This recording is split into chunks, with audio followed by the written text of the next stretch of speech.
About Torah being revealed in Hebrew language, there is no direct reference in the Quran and Hadith that this was the language in which Torah was revealed.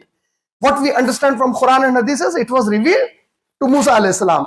And as I said earlier, again I would like to reiterate, the aqidah or the creed of our belief about Torah is the writing on the Torah was the writing of Allah subhanahu wa ta'ala.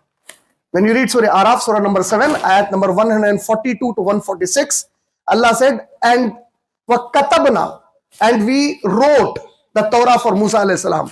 And when you read Tafsir Ibn Kasir, Ibn Taymiyyah rahimahullah, he says that amongst the Salaf means amongst the predecessors, the Sahaba, the Tabain, the Tabi Tabain, it was a common belief that the writing on the Torah was the writing of Allah subhanahu wa ta'ala himself.